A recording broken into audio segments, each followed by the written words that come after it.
this video we're going to be working on something that's quite daunting for a newbie miniature painter, modeller or even wargamer. We're going to be talking about the core set or starter set. In particular this one, Kill Team Octarius, which comes with an assortment of things which I think are quite ideal to talk about, as it comes with a variety of stuff that you can work on, and indeed may encounter in other starter sets. Many companies produce big sets like this to try and hook you into trying the game. It comes with pretty much everything you need to get started out in miniature wargaming. The only side that sort of gets missed out and not really considered though, particularly from the person buying it, is how much stuff they're going to ultimately have to work on. From building to painting and then actually playing and learning the game. Naturally all these factors and the costly sum that these starter sets can put you back can sometimes have the opposite effect of what they're really designed to do. So in this video I want to focus purely on the painting side of things and look at ways to make something like this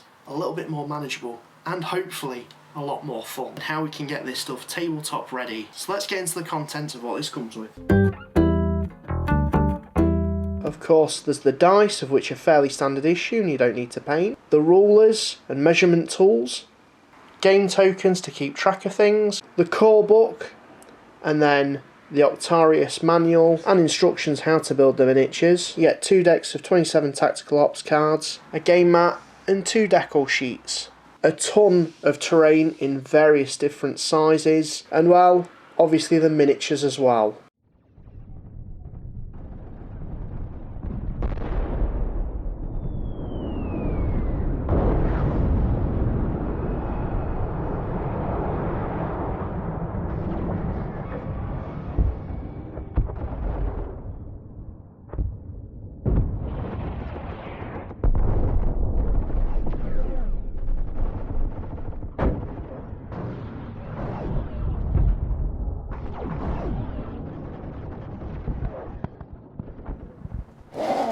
Naturally, looking at a starter set like this can be quite a daunting experience. You've just bought a big, exciting box of stuff. You've taken the time to build it up. Building can certainly be a daunting process for some, but it's a thing that I actually really do enjoy. I love looking at the sculpts, the detailing the Games Workshop and many other manufacturers put into the models. I love experiencing building that model for the first time and looking through the sprue, finding the pieces, finding the extra little additional parts that you can put into a model. But then once I've got that finished, it's a great feeling, but then you have the internal daunting prospect of painting it. Obviously, it's a lot. You might have the trouble of picking what you want to paint first. There might be stuff in here that you're anxious about painting. Every box set is different, but this Kill Team one provides lots of challenges. You've got terrain. That's something that I'm not a big fan of doing, to be honest, which is kind of interesting because a lot of people say terrain's the easiest and funnest thing to paint. In the past, I've not really vibed with it. I love painting minis, and this comes with a lot of miniatures. On this side, we've got some Orc Commando boys, and they're facing off against some Death Corps of Krieg. Their fates shall be decided with dice. But naturally, with everything in a grey state like this, it's hard to tell who's friend or who's foe. Colour, I think we can all agree, in terms of miniature wargaming, really does help with gameplay and how we distinguish who we're playing with and who we're playing against. Not only that, you also have the option to paint your rulers and tools. It's entirely up to you though. There's a lot of opportunity here to delve into things that excite you, scare you, and just really push you out of your comfort zone if you really put your mind to it. My best advice here is, as we're going to go through in the video, break things down into sections. And so, let's get to that now. The bulk of this set is made up with a variety of terrain. As you can see here, a lot of the models have been duplicated, and as such we utilise the same colours, of which is perfect for a production line way of working. Batch painting can be quite a monotonous way of working however, but it does get the job done. Particularly with a project like this where lots of elements are at play. The monotony also gets broken down with some pieces having additional splashes of colour to make them more unique. Such as these measurement tools, of which I'm going to be painting the same base colour as the terrain, but I'm fancying them up a little bit. And so everything you see here, I'm going to be priming in lead belcher. And with that done, I'm going to grubby everything up using Agrax Earthshade wash, letting that settle into all the recesses.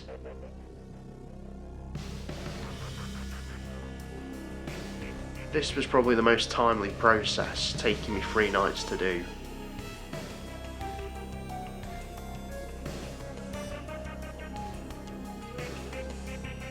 For the barricades I'm going for something quite simple, and I'm just going to dry brush some Necron compound just to brighten these up a little bit.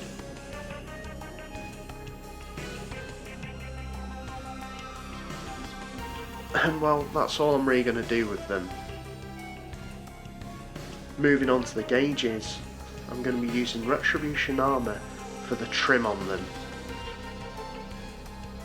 Using this on any Aquillas on the terrain.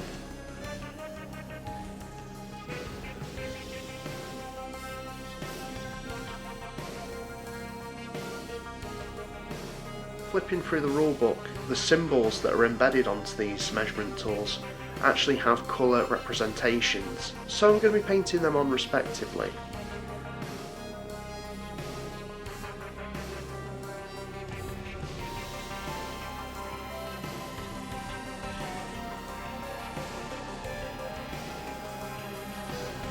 Using Runefang Steel, I'm going to be picking out the skull and dagger on the measurement tools.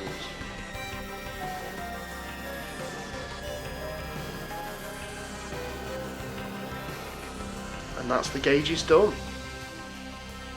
As I said with the terrain, a lot of it is similar, so to make these different I'm going to be using the red, white and yellow just to pick out certain panels, trying to differentiate these to make each piece more unique. Also, because of the Yorkie nature of these, I'm painting these on quite scratchily. I'm using Corvus Black to pick out any tyres or rubber that's present on the terrain, then doing a technique which I've not really done before. Using a sponge, I'm going to use some Iron Warriors and stipple this onto the terrain to create a chipping effect. Steel Legion Drab, I'm going to be dry brushing this on the base of the terrain just to create a very sandy sort of look, making it out as if it's been sat there for a while. And well, I'm quite happy with that, considering I'm not the biggest fan of painting terrain.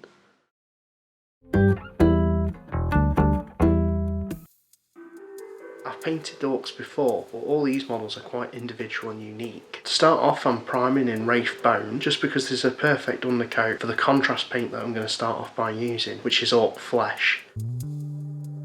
So painting all the flesh on these orcs in a batch process way, it gives the skin a great base coat. I'm using the Baden Black for some of the shirts and trousers.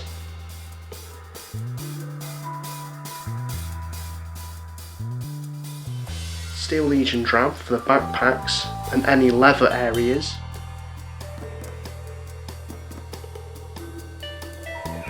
I'm using Evil Sun Scarlet and Wraith Bone for the bomb squig, of which is quite a different miniature from the rest, given the bomb and all the dynamite strapped to him.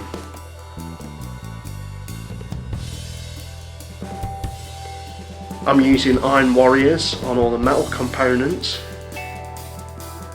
and Lead Belcher just to add some of those metal parts as well. Administratum Grey.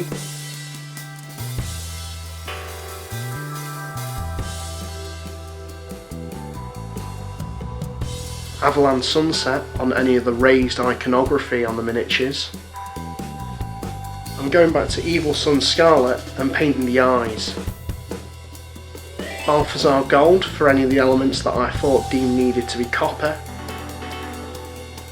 I'm then using Genestealer Purple just for an oven mitt for the orc with the flamethrower. Switching to Orc Flesh for all the lighter skin tones. And using Wraith Bone for all the teeth and other wrappings, just to clean those up a bit. I then use Agrax Earthshade as a wash over the miniatures, focusing this on the backpacks. I then use Baroth Blue for any of the goggles, and use White Scar to pick up any reflection on those goggles as well. For the base of the miniatures, I use Armageddon Dust, using a dry brush of Xandri Dust over the legs of the orcs to match them into their environment. I then dry brush Tyrant's Skull over the bases and lightly on the legs again, just to build up some of that colour. I finish off by painting the rims of the bases in a Baden Black. And well, that's the Orc Commandos done. And I have to say, I'm really impressed with the skin that I managed to put on these guys.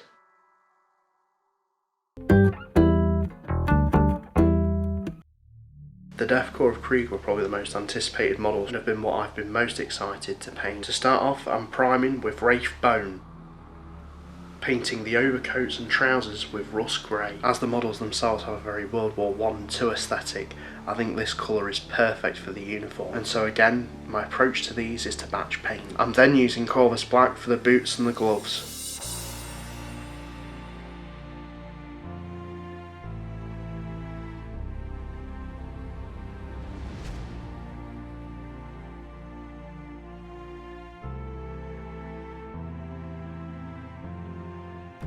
Iron Warriors for the helmet and any other metal components.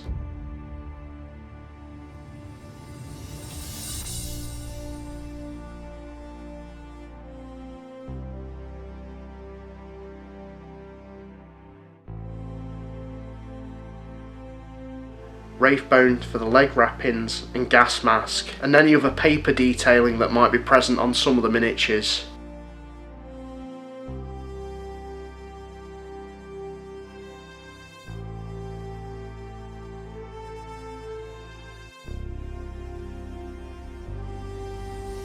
I'm then using Mornfang Brown for the backpacks and the butts of the guns, as well as any other brown detailing that might be present.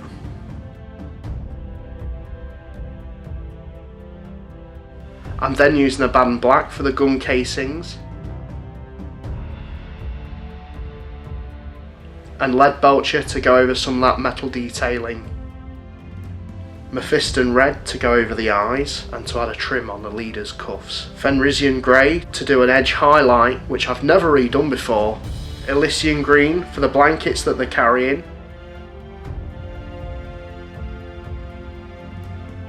Runefang Steel for the shiny metal components that some of the miniatures have.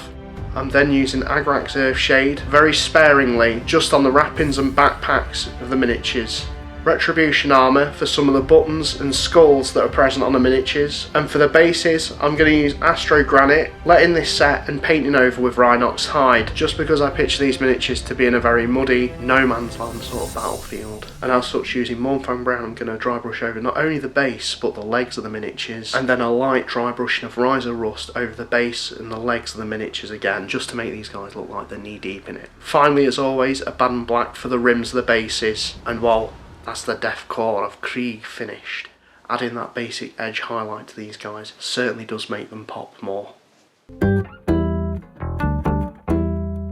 So that's it, we've taken some grey plastic and given it some colour. We can now see who's on whose team and who's fighting who, with the green skinned orcs facing off against the blue Don Deathcore of Krieg. The orcs look sneaky, and the Deathcore of Krieg look ready for anything that might come their way. And the environment they're going to be facing off in looks pretty damn good, if I dare say so myself. Overall, breaking things down and working on things in stages both shows progression and gets the job done. And you and your friends will have some awesome models to play with. So what are you waiting for? Rise to the challenge and get painting.